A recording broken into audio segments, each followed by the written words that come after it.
प्रिय विद्यार्थियों, आज हम कक्षा 11 हिंदी की पाठ्यपुस्तक अंतरा भाग 1 काव्य खंड के अध्याय 2 में वर्णित कवि सूरदास द्वारा रचित पद पढ़ने जा रहे हैं। पहला पद जिसकी प्रारंभिक पंक्ति है खेलन में को काको गुसैया, और दूसरा पद जिसकी प्रारंभिक पंक्ति है मुरली तऊ गोपाल ही भावती।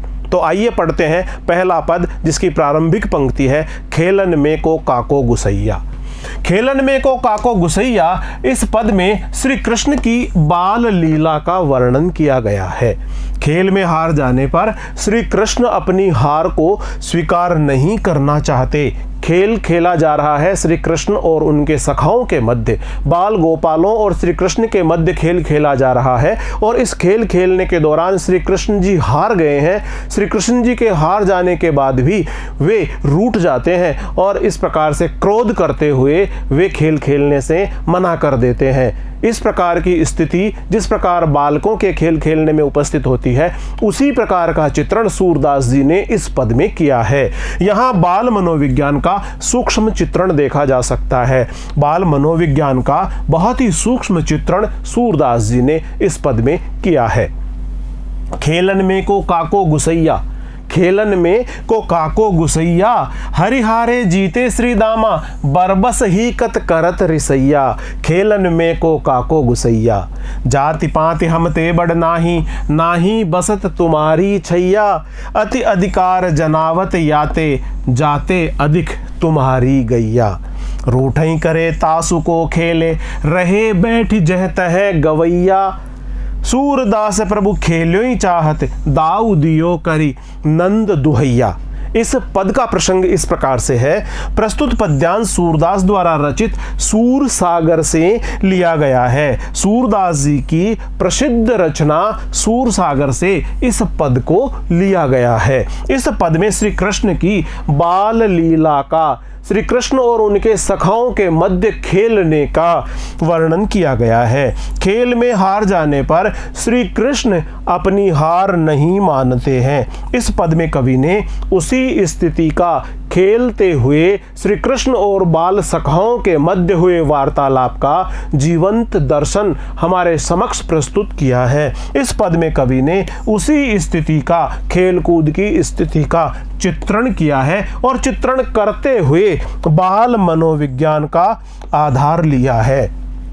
बाल मनोविज्ञान के आधार पर कवि सूरदास ने श्री कृष्ण और उनके सखाओं के मध्य हुए इस खेल का चित्रण किया है।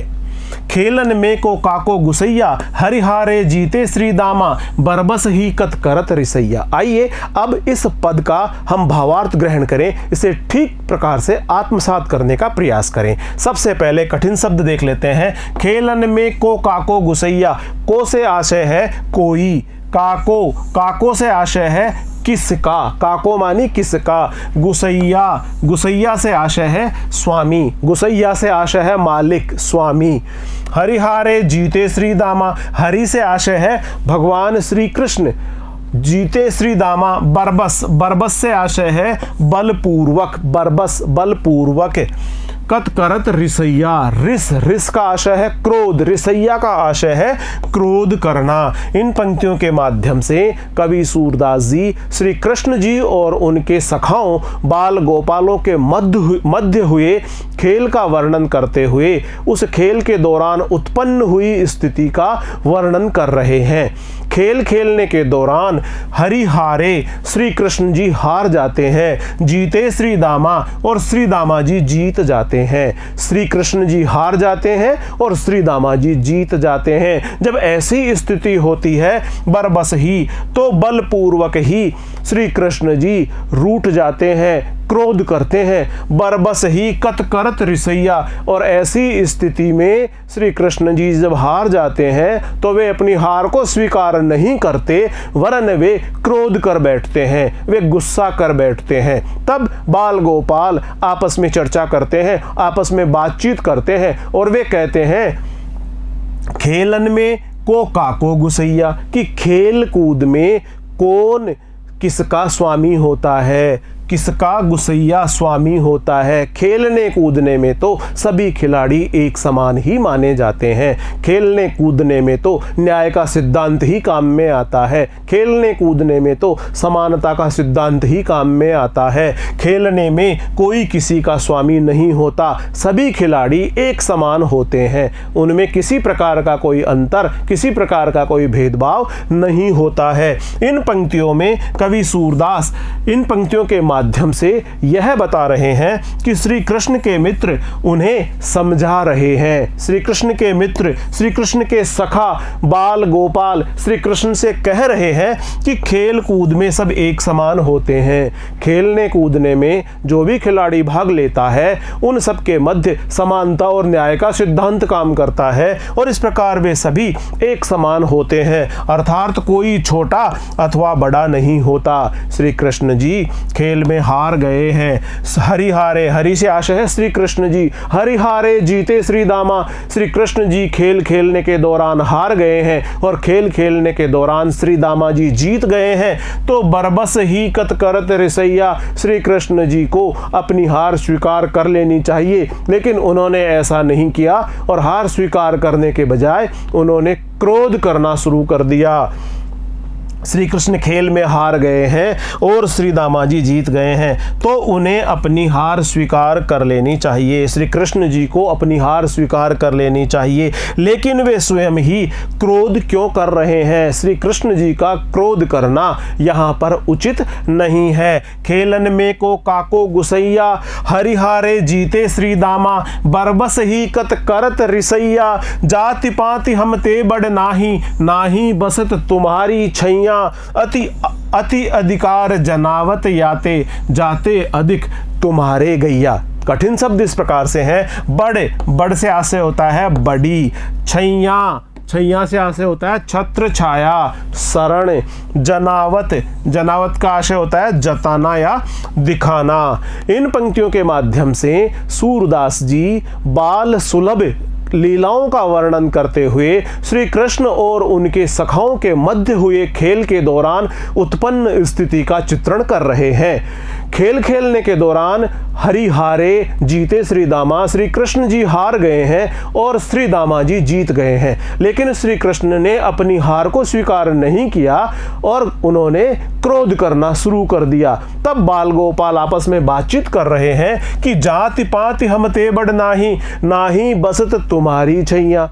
वे श्री कृष्ण जी को कह रहे हैं, ग्वाल बाल श्री कृष्ण जी से कह रहे हैं कि तुम्हारी जाति और गोत्र हमसे बड़ा नहीं है, तुम और हम एक ही जाति और गोत्र के हैं। ऐसा नहीं है कि तुम्हारी जाति और तुम्हारा गोत्र हमसे बड़ा हो। ना ही बसत तुम्हारी छैया, और हम तुम्हारी छैया में, तुम्हारी छत्र छाया में, हम तुम्हारी शरण में बसते नहीं हैं। हम तुम्हारी छत्र छाया में निवास नहीं करते। हम हमारे जीवन को तुम्हारी छत्र छाया में यापन नहीं करते। अति अधिकार जनावत याते, और श्री कृष्ण जी बहुत अधिकार जता रहे हैं। इस बात से ऐसा लगता है वे ये कहना चाह रहे हो कि श्री कृष्ण के पास में अधिक गैया है, अधिक मात्रा में गायें हैं। इन पंक्तियों के माध्यम से सूरदास जी कह रहे हैं कि बाल गोपाल श्री कृष्ण से ऐसा कह रहे हैं कि तुम्हारी जाति और गोत्र हमसे बड़ा नहीं है। जाति पाति हम ते बड़ नाही, ना ही बसत तुम्हारी छैया, और ना ही हम तुम्हारी छत्र छाया में यानी तुम्हारी शरण में निवास करते हैं। हम तुम्हारी छत्र छाया में नहीं बसते हैं, हम तुम्हारी छत्र छाया में, तुम्हारी शरण में नहीं बसते हैं। अति अधिकार जनावत याते, और साथ ही साथ शायद तुम इसलिए ज़्यादा अधिकार जता रहे हो कि तुम्हें ऐसे लगता है मानो तुम्हारे पास में हमसे अधिक गायें हैं। यदि तुम ऐसा मान करके कि तुम्हारे पास अधिक गायें हैं और तुम अधिकार जताने का कार्य कर रहे हो, तो ऐसा करना भी अनुचित है। यदि ऐसी बात है तो यह भी अनुचित कार्य है। जाति पाति हम ते बड़ नाही, नाही बसत तुम्हारी छैया, अति अधिकार जनावत याते, जाते अधिक तुम्हारे गैया, रूठई करे तासु को खेले, रहे बैठ जह तह गवैया, सूरदास प्रभु खेलो चाहत, दाऊ दियो करी नंद दुहैया। कठिन शब्दों के अर्थ इस प्रकार से है। गवैया, गवैया से आशय है ग्वाल बाल, श्री कृष्ण जी के सखा ग्वाल बाल गवैया।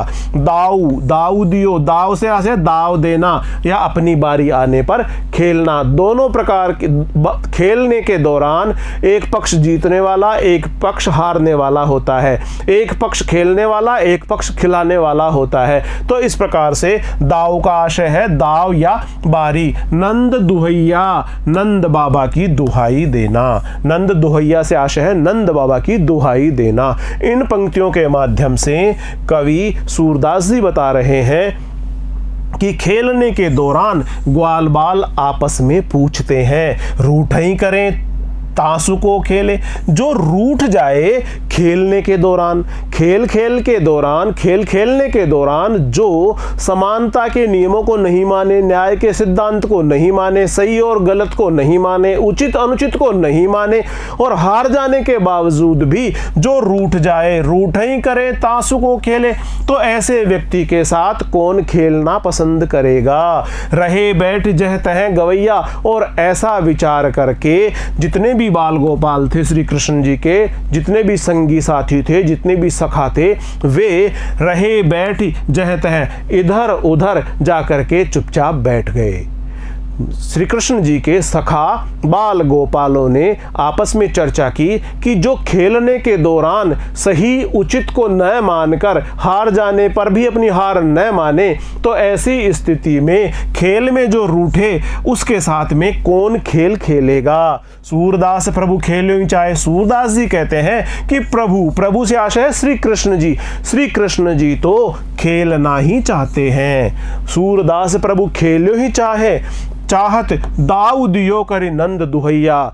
श्री कृष्ण जी ने जब खेल में ऐसी स्थिति हो गई, उनके सब सखा बाल गोपाल जब नाराज होकर के, रूठ करके एक तरफ जाकर के चुपचाप बैठ गए, तो श्री कृष्ण क्योंकि खेलना चाहते थे इसलिए उन्होंने अब दाव देना स्वीकार कर लिया और नंद बाबा की दुहाई देकर कहा कि अब मैं खेल को उचित प्रकार से खेलूंगा और खेल खेलने के दौरान रूठूंगा भी नहीं। इस प्रकार खेलने के दौरान ग्वाल बाल आपस में पूछते हैं कि भला तुम ही बताओ, रूठई करे तासु को खेले।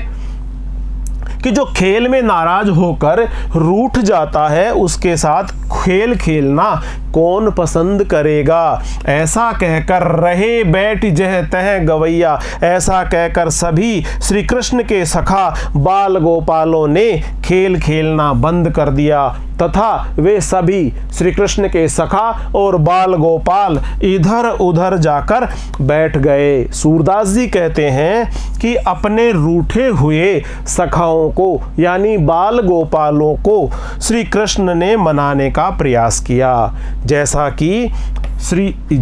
कि वे यानी श्री कृष्ण खेल खेलना चाहते थे। सूरदास प्रभु खेलो ही चाहत, श्री कृष्ण जी खेल खेलना चाहते थे। दाऊ दियो करी नंद दुहैया, इसलिए उन्होंने नंद बाबा की दुहाई देते हुए दाव देना स्वीकार किया। वे दाव देने लगे और खेलने लगे। इस प्रकार श्री कृष्ण की बाल लीलाओं के अंतर्गत बाल सखाओं ग्वाल बालों के साथ श्री कृष्ण जी के खेलने का, रूठने मनाने का यह दृश्य इस पद के माध्यम से प्रस्तुत किया है। इस पद का विशेष देख लेते हैं। खेल के माध्यम से बाल स्वभाव तथा बालकों की चेष्टाओं का स्वाभाविक वर्णन किया गया है। सूरदास ने इस पद में बाल स्वभाव का और बाल सुलभ मनोविज्ञान का बहुत ही कुशलतापूर्वक चित्रण किया है। हरिहारे कत करत अति अधिकार दाऊ दियो, जाति पाति याते जाते जह तह में अनुप्रास अलंकार है। प्रिय विद्यार्थियों, हरिहारे में है, हारे में है, यहाँ पर है वर्ण की आवृत्ति हुई है। एक ही वर्ण की आवृत्ति होने पर अनुप्रास अलंकार का सौंदर्य देखने को प्राप्त होता है। कत करत में कै वर्ण, कत करत कै वर्ण की आवृत्ति हुई है, इसलिए इसमें भी एक ही वर्ण की आवृत्ति बार बार होने पर अनुप्रास अलंकार का सौंदर्य है। अति अधिकार में ए वर्ण, अधिकार में ए वर्ण, इसलिए ए वर्ण की आवृत्ति बार बार होने के कारण इसमें अनुप्रास अलंकार है। इसी प्रकार से दाऊदियों में द वर्ण की आवृत्ति बार बार होने से इसमें अनुप्रास अलंकार है। इन पंक्तियों में इन शब्दों में ती शब्द जाति और पाती, आखिरी में ती शब्द होने से इसमें अंत्यानुप्रास अलंकार है। याते जाते इसमें अंत्यानुप्रास अलंकार है। जह तह है वर्ण की आवृत्ति इसमें बार बार हो रही है, इसलिए इसमें भी अंत्यानुप्रास अलंकार है। सख्य भाव की भक्ति इस पद के माध्यम से चित्रित हुई है। ब्रज भाषा का बहुत ही प्रभावी और सहज प्रयोग इस पद में हुआ है। आइए अगला पद हम पढ़ें। मुरली तौ गोपाल ही भावती। इस पद में गोपियां आपस में अपनी सखियों से श्री कृष्ण की मुरली के प्रति जो रोष प्रकट करती है, उससे श्री कृष्ण के प्रति उनका प्रेम ही प्रकट होता है। गोपियां मुरली के प्रति उनके हृदय में जो ईर्ष्या का भाव है उसकी अभिव्यक्ति इस पद के माध्यम से करती है।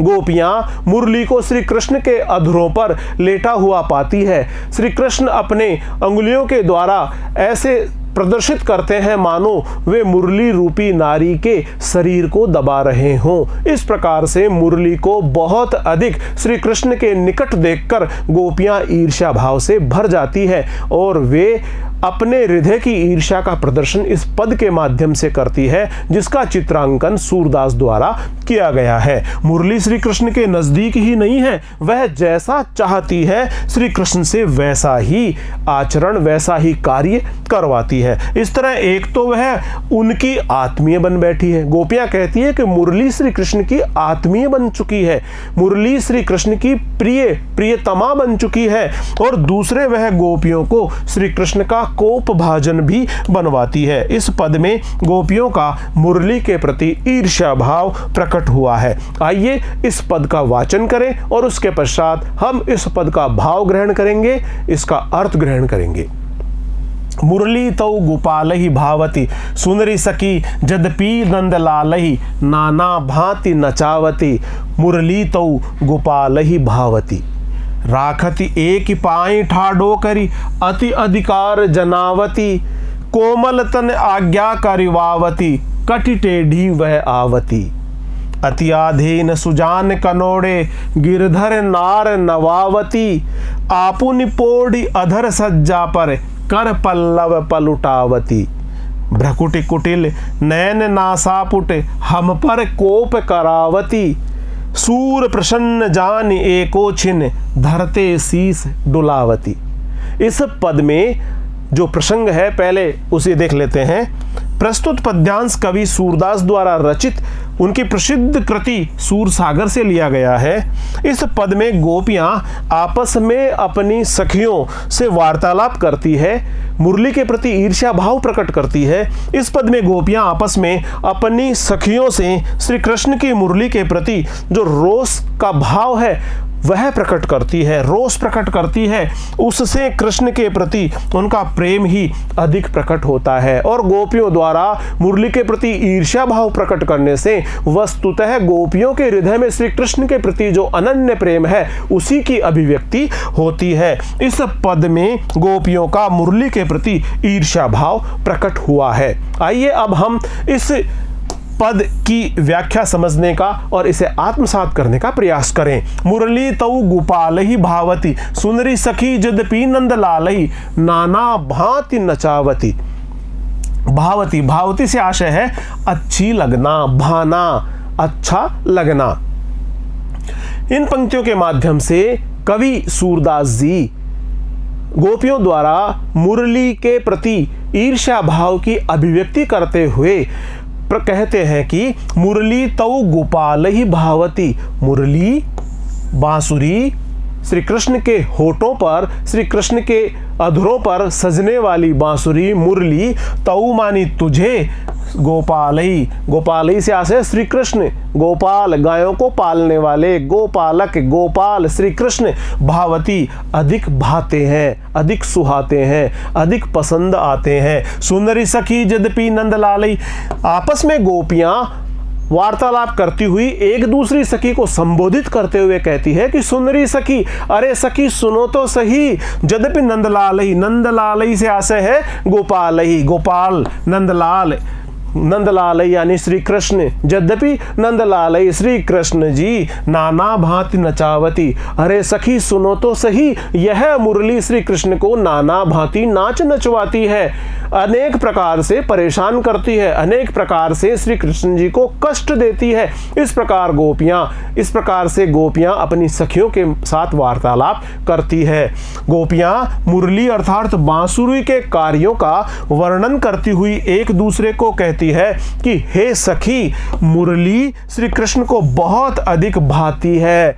मुरली तो गोपाल ही भावती, गोपाल को भी मुरली बहुत भाती है और मुरली को भी गोपाल बहुत अधिक भाते हैं, अर्थात अच्छी लगती है। यह मुरली श्री कृष्ण को अनेक प्रकार से नाच नचाती है। गोपियां कहती है कि यह मुरली श्री कृष्ण को अनेक प्रकार से नाच नचवाती है। नाच नचवाने से आशय है परेशान करती है, कष्ट देती है।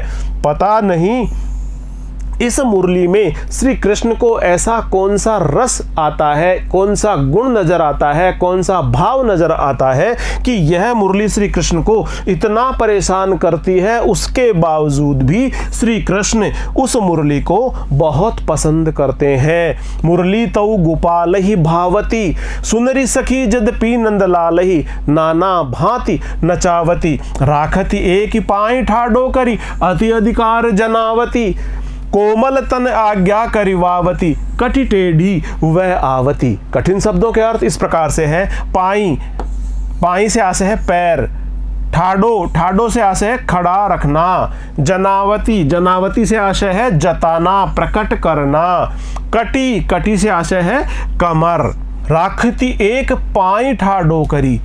गोपियां आपस में वार्तालाप करती हुई कहती है कि मुरली श्री कृष्ण जी को एक पांव पर खड़ा रखती है। राखती एक पाई, पाई से आशय है एक पैर पर खड़ा रखती है। ठाडो, ठाडो से आशय खड़ा रखती है कि मुरली श्री कृष्ण जी को एक पांव पर खड़ा रखती है। श्री कृष्ण जी जब भी भाव विभोर होकर मुरली को अपने अधरों पर धारण कर जैसे ही मुरली बजाते हैं तो वे मुरली बजाते समय अपने कमर को टेढ़ा कर एक पांव पर खड़े होकर त्रिभंगी मुद्रा बना लेते हैं और ऐसी मुद्रा बनाने पर गोपियां मुरली को उलाहना देती हुई कहती है कि यह मुरली की वजह से ही श्री कृष्ण जी ने अपने शरीर को बांका बना लिया है, त्रिभंगे स्वरूप में बना लिया है, एक पांव पर स्वयं को खड़ा कर लिया है। राखती एक पाई ठाडो करी अति अधिकार जनावती, और गोपियां बातचीत करते हुए, वार्तालाप करते हुए कहती है कि हे सखियों, देखो तो सही, इस मुरली ने पूरी तरह से अपना अधिकार श्री कृष्ण जी पर जता लिया है। कोमल तन आज्ञा करवावती, साथ ही साथ गोपियां यह भी कहती है कि कोमल तन आज्ञा करवावती, सुकुमार शरीर वाले श्री कृष्ण जी को यह मुरली आज्ञा प्रदान करती है, बार बार आदेश प्रदान करती है और उनके कोमल शरीर पर अनेक प्रकार का कष्ट पैदा करती है। उनकी जो कोमल सी कमर है उसको भी उसने मुरली ने टेढ़ा कर दिया है। इस प्रकार का वार्तालाप गोपियां आपस में करती हुई मुरली को उलाहना देती है। इन पंक्तियों के माध्यम से सूरदास जी कहते हैं कि कोई गोपी दूसरी गोपी को संबोधित करते हुए कहती है कि हे सखी सुनो, यह मुरली श्री कृष्ण को तरह तरह से नाच नचवाती है, अर्थात इतना विवश कर देती है कि उन्हें एक पैर पर त्रिभंगी मुद्रा बनाकर खड़ा रखती है। राखती एक पाई ठाडो कर, उन्हें एक पैर पर खड़ा रख देती है, त्रिभंगी मुद्रा बना देती है। उनका शरीर तीन तरह से अलग अलग जगह से झुक जाता है, एक पांव पर उनको खड़ा होना पड़ता है, अर्थात अपना पूरा, और साथ ही साथ यह मुरली श्री कृष्ण पर अपना पूरा अधिकार भी जताती है। अर्थात तो मुरली की आज्ञा का पालन करते करते सुकोमल शरीर वाले श्री कृष्ण, कोमल तन आज्ञा करवावती, सुकोमल शरीर वाले श्री कृष्ण जी की कमर भी टेढ़ी हो जाती है। कटी टेढ़ी वह आवती, उनकी कटी, उनकी कमर भी टेढ़ी हो जाती है। यहाँ गोपियाँ श्री कृष्ण के एक पैर पर खड़े होकर मुरली बजाने, कमर टेढ़ी करके नृत्य मुद्रा बनाने और नृत्य मुद्रा में खड़े होने को मुरली की आज्ञा पालन करना कहती है। जैसे ही श्री कृष्ण मुरली बजाते समय अपने शरीर को त्रिभंगी मुद्रा में व्यवस्थित करते हैं तो इसे गोपियां मुरली की आज्ञा मानने के लिए श्री कृष्ण का विवश होना बताती है कि श्री कृष्ण मुरली की आज्ञा मानकर ही इस प्रकार की मुद्रा में खड़े हैं। वे बांके बिहारी का रूप धारण करके अपने शरीर को बांका करके एक पांव पर खड़े होकर मुरली की आज्ञा अनुसार ही अपने शरीर को कष्ट दे रहे हैं। अपने सुकोमल तन को मुरली की आज्ञा के अनुसार ही खड़ा कर रहे हैं और कटी टेढ़ी व जावती, उनकी कमर को भी उन्होंने टेढ़ा कर लिया है। इस प्रकार नृत्य मुद्रा बना करके और मुरली की आज्ञा का ही श्री कृष्ण जी पालन कर रहे हैं और उसका श्री कृष्ण पर पूर्ण अधिकार मुरली मानती है। ऐसा संवाद गोपियां आपस में कर रही है। राखती एक पाई ठाडो करी, अति अधिकार जनावती, कोमल तन आज्ञा करवावती, कटी टेढ़ी वह आवती, अति आधीन सुजान कनोड़े, गिरधर नार नवावती, आपुनि पोड़ी अधर सज्जा पर, कर पल्लव पलुटावती। सबसे पहले कठिन शब्द देख लेते हैं इसके। सुजान, सुजान से आशय होता है चतुर। श्री कृष्ण को सुजान कहा है, चतुर कहा है। श्री कृष्ण को सुजान कहा है, चतुर कहा है। कनोड़े, कनोड़े से आशय होता है कृतज्ञ, कृतज्ञता का भाव रखने वाला। कनोड़े, कृतज्ञता का भाव रखने वाला। गिरिधर, गिरि को धारण करने वाला। गोवर्धन पर्वत को धारण करने वाले श्री कृष्ण को गिरिधर कहा जाता है, जिन्होंने इंद्र के कोप से अपनी पूरी प्रजा की रक्षा की थी। अपनी अंगुली पर, नन्ही सी अंगुली पर गोवर्धन पर्वत को धारण करके उन्होंने इंद्र के कोप से अपनी पूरी प्रजा की रक्षा की थी। ग्वाल बालों की रक्षा की थी, गैया मैया की रक्षा की थी। इस प्रकार से उन्हें गिरधर कहा जाता है। गिरि को अपनी अंगुली पर धारण करने वाला गिरधारी कहा जाता है। नार, नार से आशय है नार, गर्दन, नाड़ या गर्दन, गर्दन। नवावती, झुका लेना। गिरधर श्री कृष्ण, नार से आशय है गर्दन, नवावती का आशय है झुका देती है। आपुन, आपुन से आशय होता है स्वयं। पोढ़ी, पोढ़ी, पोढ़ी से आशय है लेट कर। यहाँ पर आपुन का आशय है मुरली से, यानी मुरली, बांसुरी, स्वयं। मुरली या बांसुरी, स्वयं, आपुन। पोढ़ी, अधर सज्जा पर, अधर से आशय है होठ, सज्जा पर। कर, कर से आशय है हाथ, अधर से आशय है होठ। पल्लव, पल्लव से आशय है कोमल पत्ते। पलुटावती, पलुटावती से आशय है दबवाना। इन पंक्तियों के माध्यम से कवि सूरदास जी गोपियों और मुरली के मध्य जिस प्रकार का दृश्य उपस्थित होता है उसका वर्णन करते हुए कहते हैं, अति आधीन सुजान कनोड़े। गोपियां आपस में वार्तालाप कर रही है और कह रही है कि श्री कृष्ण तो बहुत चतुर है, लेकिन ऐसे चतुर श्री कृष्ण को भी मुरली ने अपने अधीन कर लिया है। वे भी मुरली की कृतज्ञता मानते हैं। गिरधर नार नवावती, और ऐसे व्यक्ति श्री कृष्ण जिन्होंने अपने बल से अपने उंगली पर गोवर्धन पर्वत को धारण कर लिया था। गिरिधारी, गोवर्धन पर्वत को धारण करने वाले गिरिधर भी अपनी नार नवावती, अपनी नाड़ को, अपनी गर्दन को नवाते हैं, झुकाते हैं, इस मुरली के प्रभाव में आकर के। इस मुरली के द्वारा आदेश दिए जाने पर इतना बलशाली व्यक्ति जिसने गिरि को अपनी उंगली पर धारण कर लिया था, वे श्री कृष्ण भी अपनी गर्दन को झुका लेते हैं। आपुनि पोढ़ी अधर सज्जा पर।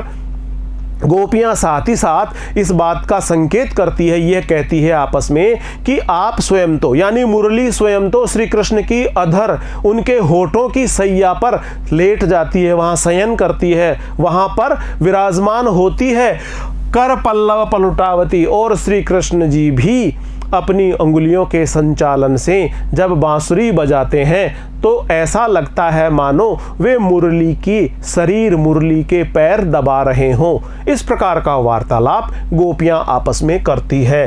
इस पद में सूरदास अभिव्यक्ति कर रहे हैं कि गोपियां आगे कहती है कि ये मुरली तो चतुर श्री कृष्ण को भी अपना कृतज्ञ बना देती है, और गिरधर अर्थात गोवर्धन पर्वत को धारण करने वाले श्री कृष्ण, इस पर्वत को उठाने वाले श्री कृष्ण इतने बलशाली श्री कृष्ण की भी गर्दन तक, नार तक झुकवा देती है। नवावती, गिरधर नार नवावती, श्री गिरधर की, श्री कृष्ण की नार को, इनकी गर्दन को भी झुकवा देती है। आपुनि पौड़ी अधर सज्जा पर गर्दन झुकाकर बांसुरी बजाना एक प्रकार की मुद्रा होती है, उस अनुसार उस मुद्रा में श्री कृष्ण जी को ला देती है। लेकिन गोपियां उसे भी मुरली का श्री कृष्ण पर अधिकार ही मानती है। सा अति आधीन सुजान कनोड़े गिरधर नार नवावती आपुनि पौड़ी अधर सज्जा पर, और मुरली स्वयं, आपुनि से आशय है मुरली स्वयं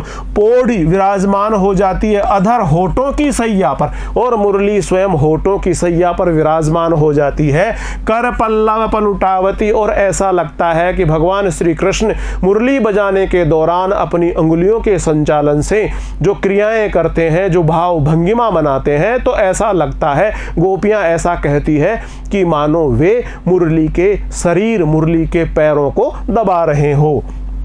यह मुरली स्वयं तो श्री कृष्ण के होठों रूपी सैया पर लेटी रहती है। आपुनि पौड़ अधर सज्जा पर, अधर सैया पर, अधर सैया पर कर पल्लव पलुटावती, और उनके हाथों से, श्री कृष्ण जी के हाथों से अपने पैर दबवाती है। बांसुरी बजाते समय श्री कृष्ण उसे अपने होठों पर रखते हैं और उसके छिद्रों पर अपनी अंगुलियां संचालित करते हैं। इस प्रकार गोपियां इसे मुरली का चरण दबाना कहती है। भ्रकुटि कुटिल नैन नासापुट हम पर कोप करावती, सूर प्रसन्न जान एको छिन धरते शीस डुलावती। कठिन शब्द देख लेते हैं। भ्रकुटि, भ्रकुटि से आशय है भौहें, भ्रकुटि से आशय है भौहें। कुटिल, कुटिल से आशय होता है टेढ़ी कर लेना। नैन, नैन से आशय होता है नयन, नेत्र, आंखें। नासा, नासापुट, नासापुट से आशय होता है नाक, नथुने। हम पर कोप, कोप से आशय होता है क्रोध। शीस, शीस डुलावती, शीस से आशय होता है सिर। इस पद में भ्रकुटि कुटिल नैन नासापुट हम पर कोप करावती, जब श्री कृष्ण जी अपनी अधरों पर मुरली को धारण कर मीठी तान सुनाते हैं, बांसुरी बजाते हैं, मुरली बजाते हैं, तो उनके चेहरे की भाव भंगिमा, उनके चेहरे पर उनकी भौहें, उनके नासापुट, उनके नथुने इत्यादि से जिस प्रकार का दृश्य, जिस प्रकार की भाव भंगिमा बनती है, उसको देखकर गोपियां कहती है कि भ्रकुटि कुटिल नैन नासापुट, उनके नेत्र, उनके नथुने, उनके भ्रकुटी जिस प्रकार से रूप बनाती है, ऐसे लगता है मानो यह मुरली हम पर कोप करावती, हमसे आशय है गोपियों पर, कोप मानी क्रोध करा रही हो। ऐसे लगता है मानो इस मुरली की आज्ञा पाकर, इस मुरली के द्वारा दिए गए निर्देशों की पालना कर यह श्री कृष्ण की भाव भंगिमाएं गोपियों पर क्रोध कर रही हो। सूर प्रसन्न, सूरदास जी कहते हैं कि प्रसन्न जानो एको छिन,